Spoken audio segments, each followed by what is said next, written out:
Hi friends, welcome to Indus Happy World. இன்றைக்கி நம்ம என்ன பார்க்க போகிறோம் அப்படின்னா, ஒரு சிம்பிளான ஸ்ட்ரீட் சைடு எக் நூடுல்ஸ் எப்படி செய்யலாம் அப்படிங்கிறத பார்க்க போகிறோம். So come on let's started. இதுக்கு ஃபஸ்ட்டு வந்துட்டு நம்ம ஸ்டவ் ஆன் பண்ணிவிட்டு ஃபஸ்ட்டு ஒரு கடாயில் வந்துட்டு தண்ணி வந்துட்டு நல்லா சுடு தண்ணியை சூட வைக்கணும். நல்லா கொதிச்சதுக்கப்புறம் தண்ணி நல்லா கொதிச்சதுக்கப்புறம் ஸ்டவ் வந்துட்டு ஆஃப் பண்ணிடணும். டர்ன் ஆஃப் பண்ணிவிட்டு நம்மக்கிட்ட இருக்கிற நூடுல்ஸை வந்துட்டு அப்படியே வந்துட்டு இந்த சுடு தண்ணியில் போட்டு நல்லா கப்புன்னு வந்துட்டு க்ளோஸ் பண்ணி வச்சிடணும். மூடி வச்சு நம்ம க்ளோஸ் பண்ணிடணும். அப்புறமேட்டு நம்ம அது கொஞ்சம் நேரம் கழித்து அதை நம்ம எடுத்து செக் பண்ணணும். எந்த அளவுக்கு வந்துட்டு நூடுல்ஸ் வந்துட்டு வெந்திருக்கு அப்படின்னு சொல்லிட்டு நம்ம வந்துட்டு செக் பண்ணணும். நான் இப்போ இந்த ஸ்டேஜில் பார்க்கும்போது எனக்கு வந்துட்டு கொஞ்சம் தான் வந்துட்டு வெந்துருந்துச்சு. என்னால் வந்துட்டு ப்ரெஸ்ஸே பண்ண முடியல, அவ்வளோ ஹார்டாக இருந்துச்சு. ஸோ அதனால் நான் விட்டுட்டு கொஞ்சம் நேரம் கழித்து பார்க்கலாம் அப்படின்னு சொல்லிட்டு நான் திருப்பியும் க்ளோஸ் பண்ணி வச்சுட்டேன். திருப்பியும் நான் கொஞ்சம் நேரம் கழித்து நான் பார்த்தப்போ இந்த ஸ்டேஜில் வந்துட்டு என்னால் வந்துட்டு ப்ரெஸ் பண்ண முடிஞ்சது. நம்ம கொஞ்சம் ப்ரெஸ் பண்ண முடிஞ்சாவே போதும், ஏன்னா நம்ம திருப்பியும் எடுத்து குக் பண்ண போகிறோம். ஸோ அதனால் நம்மளுக்கு போதும். இப்போ நான் வந்துட்டு ஒரு 2 ஆனியன், பிக் ஆனியனை வந்துட்டு எடுத்து நான் அப்படி நீல வாக்கில் வந்துட்டு கட் பண்ணிக்கிறேன். அதாவது நம்ம வீட்டில் என்னென்ன திங்ஸ் இருக்கோ அதை வச்சு தான் நம்ம வந்துட்டு பண்ணுற மாதிரி வந்துட்டு நான் பண்ணுறேன். ஸோ 2 வெங்காயத்தை எடுத்து இப்படி நீளமாக கட் பண்ணிக்கணும். அடுத்து வந்துட்டு ஸ்டவ் ஆன் பண்ணிவிட்டு கடாய் வச்சுட்டு அதில் வந்துட்டு கொஞ்சோண்டு நம்மளுக்கு தேவையான எண்ணெயை வந்துட்டு நம்ம ஊற்றிக்கணும். ஆயில் வந்துட்டு ஊற்றிட்டு நம்ம ஸ்ட்ரைட்டாக வந்துட்டு வெங்காயத்தை தான் வந்துட்டு போடணும். எந்த ஒரு கடுகு, உளுத்தம் பருப்பு அதெல்லாம் வந்துட்டு நம்ம போட தேவையில்லை. ஏன்னா நம்ம நூடுல்ஸ் செய்கிறனால ஸ்ட்ரைட்டாக நம்ம ஆனியன் போட்டு நம்ம வந்துட்டு நல்லா சாட்டே பண்ணிக்கலாம். ஆனியன் கொஞ்சம் ப்ரௌனிஷ் ஆகிற வரைக்கும் வந்துட்டு நம்ம ஆனியன் நல்லா சாட்டே பண்ணிவிட்டு அதுக்கப்புறம் நம்மளுக்கு தேவையான வந்துட்டு உப்பு வந்துட்டு நம்ம வந்துட்டு போட்டுக்கலாம். ஏன்னா நம்ம ஆனியன் அந்த மாதிரி எக்ஸ்ட்ரா திங்ஸ்லாம் போடுறனால நம்ம இந்த மாதிரி உப்பெல்லாம் நம்ம போட்டுக்கணும். நம்மளுக்கு தேவையான அளவுக்கு உப்பு வந்துட்டு போட்டுக்கலாம். எனக்கு வந்துட்டு வரமிளகா நான் கொஞ்சம் போட்டுக்கிட்டேன். ஒரு 2 வரமிளகா போட்டுக்கிட்டேன். ஏன்னா எனக்கு கொஞ்சம் காரம் பிடிக்குங்கிறனால நான் வரமிளகாவும் போட்டுக்கிட்டேன். இது வந்துட்டு ஆப்ஷனல் தான், உங்களுக்கு தேவைன்னா போட்டுக்கோங்க, இல்லைன்னா வேண்டாம். தென் அப்புறமேட்டு ஒரு 2 டேபிள் ஸ்பூன் வந்துட்டு ஜிஞ்சர் கார்லிக் பேஸ்ட் போட்டுக்கோங்க. பிகாஸ் இது நல்ல ஒரு ஃப்ளேவர் கொடுக்கும். இந்த ஜிஞ்சர் கார்லிக் பேஸ்ட்டு நம்ம ஃப்ரெஷ்ஷாக அடைச்சி போடும்போது நல்லா வாசனையாக இருக்கும், நல்ல ஃப்ளேவர் கொடுக்கும். இந்த மாதிரி நூடுல்ஸ்க்கெலாம் அது நல்லாயிருக்கும். நூடுல்ஸ் பிரியாணிக்கெலாம் வந்துட்டு நல்லாயிருக்கும். அண்ட் அது நல்லா வெந்ததுக்கு அப்புறமேட்டு 2 முட்டை வந்துட்டு உடச்சி நான் ஊற்றிக்கிறேன்.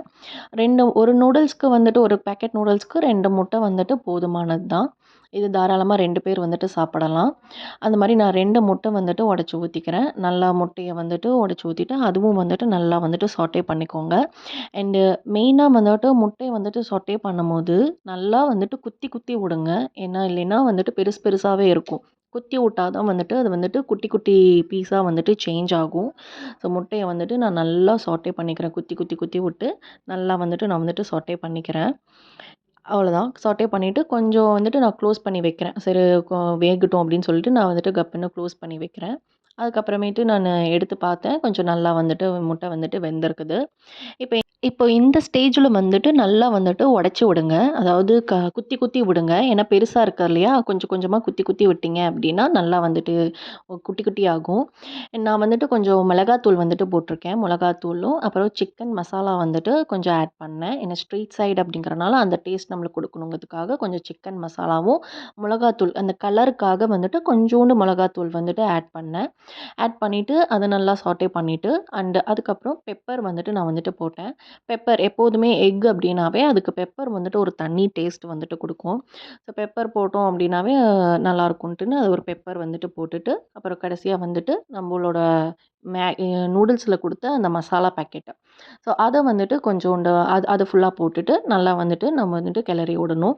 கிளறி விட்டுட்டா அந்த மசாலா வந்துட்டு எல்லா இடத்துக்கும் பண்ணுற மாதிரி முட்டையும் கொஞ்சம் உடச்சி விட்டு அப்படியே மசாலா எல்லா இடத்துக்கும் போகிற மாதிரி நல்லா வந்துட்டு கிளறி விட்டுக்கணும்.